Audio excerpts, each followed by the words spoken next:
report this story. Yeah, hey, Amazon tried to recruit more women through this artificial intelligence, this algorithm that they came up with. They tried to discriminate against half the population, but hey, they failed.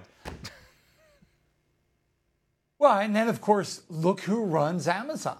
I mean, let's talk about it. Jeff Bezos, the richest man in the world, the guy who also owns the Washington Post.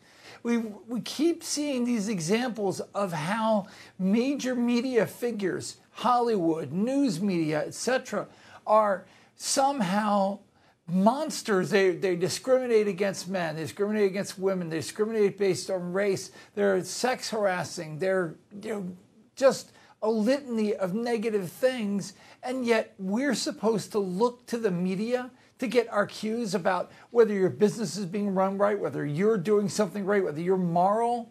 Oh, come on. This is the least qualified group of people on the earth to tell us these things. And this is rather alarming. The mainstream media seems to be cheering on some of these people in the Democrat Party, some of the radicals out there who seem to be insinuating some kind of uncivil society violence against others that would be Republicans and conservatives and people who hold true to the United States Constitution, from the likes of Eric Holder and Hillary Clinton and even a Michelle Obama. Roll tape. You were famous at the Democratic Convention for saying, when they go low, we go high.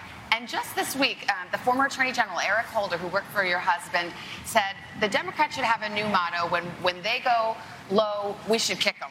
Hillary Clinton said, how can we be civil when our opponents are trying to, take away everything we stand for? And I just thought, what would you say now about your motto? Do you think it still stands? When they go low, we go absolutely. high? Fear is not it's not a proper motivator. You know, the Obamas are great, both Michelle and Barack. They're great at saying one thing in public, but privately, as far as their policy is concerned, doing 180 in the opposite direction. Yeah, and the press, rather than seize on this and hype that Hillary Clinton said this, they're not making a big deal about it because they don't think it's wrong.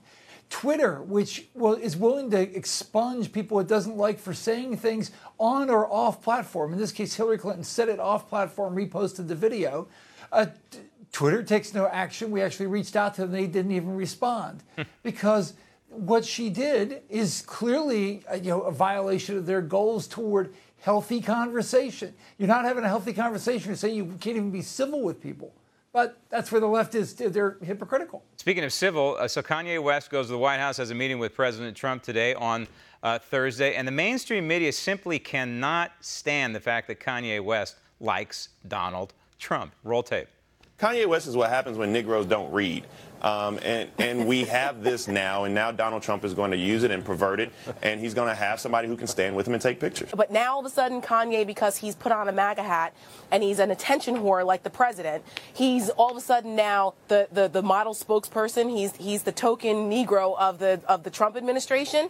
This is ridiculous, and no one should be taking Kanye West seriously. He's clearly has issues. He's already been hospitalized. Not to trivialize mental health issues, but I mean, obviously Kanye has taken a turn in a very strange way. They're doing to Kanye West what they did to Clarence Thomas. Let's face it. Yeah, well, you're only if you are in a media-approved minority group, by race, by gender, by sexual orientation, or something else, religion or anything. If you are, you're only allowed to think one way in the mind of the press. Here, Kanye West and Taylor Swift had their little dust-up on stage many years back. Who would have figured that they would be taking positions where she's the Democrat, he's the Republican? But if you look at what Kanye West did today, defending the Second Amendment, I mean, clearly saying illegal guns are the problem, not legal guns. We've got a right to have the Second Amendment.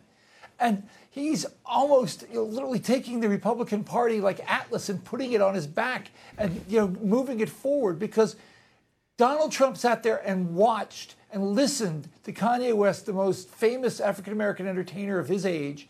Donald Trump, the king of having a mouth, and he listened. And if you think that message is not going to get out to the African-American community, of course it is. And the CNN monsters, basically calling him a token, it's just astonishing what you can get away with when you're attacking anybody on the right. I got the feeling in the Oval Office there that Donald Trump had felt he'd met his match, and which is why he was possibly so quiet. But the bottom line is, in terms of Trump policies, his policies are color blind. Unfortunately, the mainstream media and the left are blinded by ideology. Dan, thanks. Want to see more videos like this? Click on the link below and subscribe to One America News on YouTube, and call your cable provider and kindly demand that One America News is added to your lineup. Call and subscribe today.